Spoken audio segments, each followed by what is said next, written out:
ضعیف واقعا درته څوک د ولي بیان کې تسلیم وکړه بې خالق قادر دی پرې داسې کېدی شي دې کې څه خبره ده حضرت شیخ عبدالقادر جیلانی رحمت اللہ علیہ حالاتو کی شان اور شاہ کشمیری رحمت اللہ علیہ فیض الباری شرح بخاری کی پدا سے اجتماع کی تقریر کی غیر لوی متصرف انسان تصرفات باطنیه لره لوی انسان عالم و مډیر عجیب مای تفسیر روړ تفسیر جیلانی بن زجل لري مطالعه مې کوم پویدم دومره علمي الفاظ لیکي داسې کارغه ناست دي لږ جلسه شروع ده د بیان شروع کړي دي بیان ډېر بلیغ دی خلک سم برابر کړي دي ګوري چې کارغه آواز کوي دې خلکو کارغه ته وکتل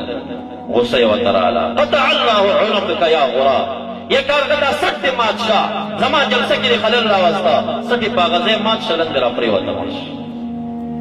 د مجلس خلک حیران شو چا به زړه کې دا راغلي که نه چې دا ظلم دی ولې کارغه ته څه ګناه ده غریب په څه پوهېږي تا یې لخیره کارغه ته وکړه مبارک تقریر خلاص کړي و بیا پاسې پیدا کارغه راوړی کارغه یې چې راوړه هغه سټې سره وروسته دعا یې وکړه الله تعالی ته دعا وکړه کارغه ژوندی شو والو ته واپس لاړه هغه ځای ما خو حواله درکړه د حضرت شاه انور شاه کشمیری فیض الباری کې واقعه راخستې چې د سره حواله در نه کړم خو چا درته بیان که نو شک ولې کې چې نه دي شوي کارغه ته ژوندی کې که الله ژوندی که الله ژوندی قرآن کریم کې د وحی الموتی باذن الله په معجزاتو د عیسی علیه السلام کې نه دي اورېدلي ابن کثیر رحمه الله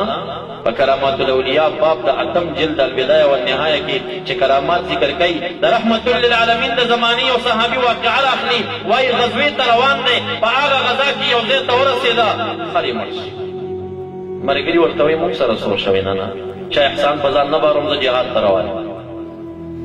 بس 2 رکعته مونځ یې وکړو دعا یې وکړه یا الله ته قادر ذات ته مړي ژوندي کولی شي زما باندې به د چا احسان نه بارې زه ستا د رضا دپاره جهاد ته روان یم زما دا مړ خر ما ته ژوندی که ابن کثیر روایت ذکر کړی وی دا خر